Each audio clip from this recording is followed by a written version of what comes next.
Pour faire ce délicieux cheesecake au Nutella avec un équilibre parfait au niveau du sucre, c'est-à-dire pas trop sucré comme certains cheesecakes, et avec des beaux petits étages. En fait, j'adore regarder les gâteaux comme ça, je trouve ça fait vraiment joli. Vous aurez besoin de 100 g de petit beurre, 40 g de beurre fondu, 65 g de sucre, 300 g de Philadelphia, 300 g de fromage blanc, 2 œufs, 150 g de Nutella, des pépites caramélisées vanillées, vous savez, comme sur les petits sundaes là. Ah, j'en raffole de ces trucs-là, j'en mets sur toutes mes glaces, du papier cuisson et un moule à charnière avec un fond amovible, c'est-à-dire qui s'enlève. Alors, dans un premier temps, vous allez venir piler en fait vos petits beurres, pardon. Au départ, j'ai fait ça avec les mains, croyant que ça allait le faire et tout ça, mais à la fin, en fait, je l'ai fini à la cuillère et en mixant avec mes poings. Donc voilà, si vous avez un pilon, ce sera beaucoup plus rapide.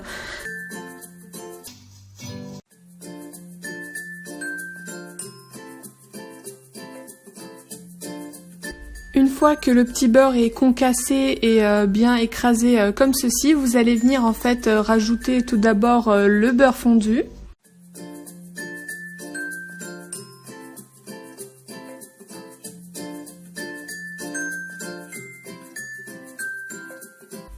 Ensuite, vous allez rajouter du Nutella.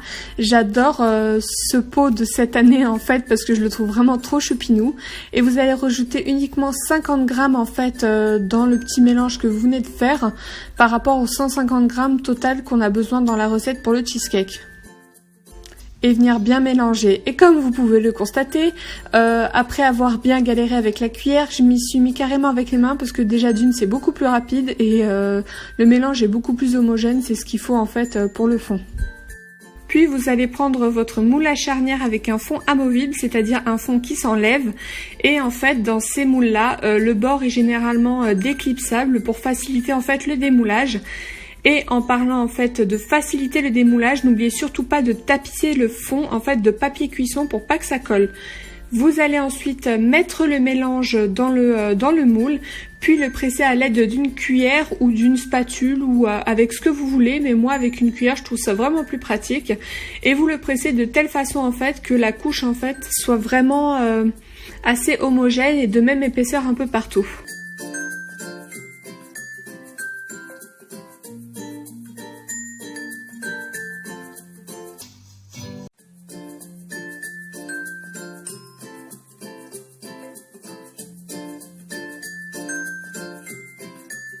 Une fois que le mélange est bien tapissé comme ceci, vous allez pouvoir le mettre au frigo pour une durée de 30 minutes, le temps qu'il durcisse bien.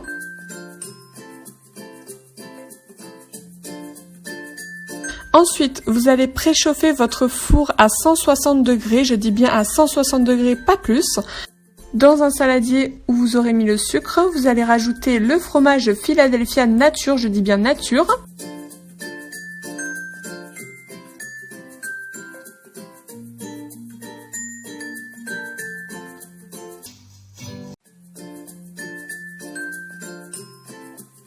Puis les 300 g de fromage blanc et vous allez tout bien fouetter.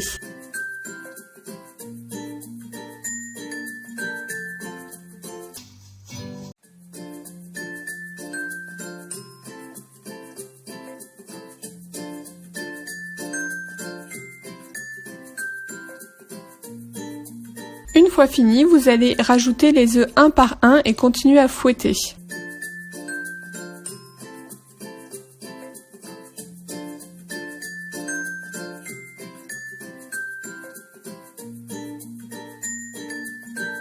Vous sortez ensuite le fond du cheesecake du frigo. Comme vous pouvez le voir, j'ai mis du papier cuisson tout autour pour faciliter en fait le démoulage. Et vous versez la préparation qu'on vient de faire dessus.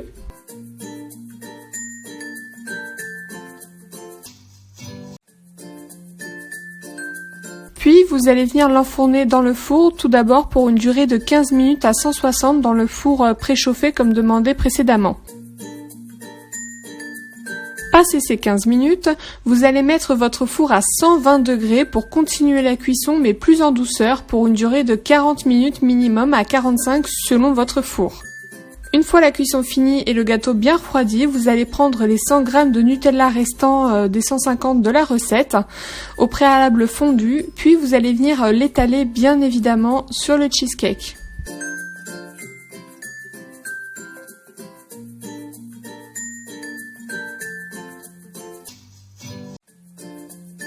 Une fois le Nutella bien étalé, vous allez prendre les pépites caramélisées de chez Vainé. C'est comme les petites pépites de Sundae, je les adore, j'en mets partout perso. Et vous allez en fait en mettre autant que vous voulez sur le dessus du cheesecake.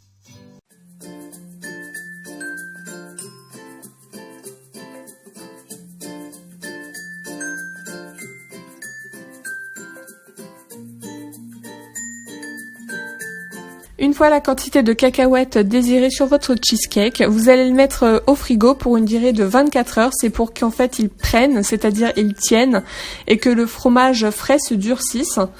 Et ensuite, passé ce délai, vient l'étape du démoulage. Le démoulage, c'est vraiment le truc qui m'a stressée, qui me stressera toujours dans n'importe quel gâteau. Et donc, vous commencez par enlever le cerclage, bien évidemment. Vous faites ça vraiment extrêmement doucement. Puis, vous allez venir retirer le papier cuisson en le décollant vraiment, encore une fois, très très doucement.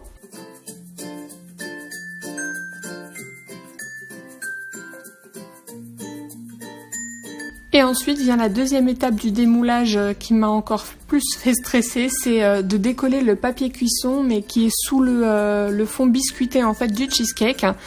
Et pour ce faire en fait j'ai mis tout simplement l'assiette en dessous, je l'ai soulevé avec ma main et j'ai décollé en fait moitié par moitié et pas tout d'un coup, comme ça j'avais toujours une main sous le cheesecake au cas où il y ait une petite bêtise ou pour éviter que le cheesecake ne tombe tout simplement. Puis je l'ai reposé vraiment très doucement pour éviter de le casser ou autre. Et puis voilà, c'est tout simplement terminé, il vous reste plus que d'admirer votre œuvre que vous venez d'accomplir et bien sûr de le déguster avec plaisir avec des amis, même seul, avec votre copine, votre copain, etc. Et puis je vous souhaite tout simplement bon appétit.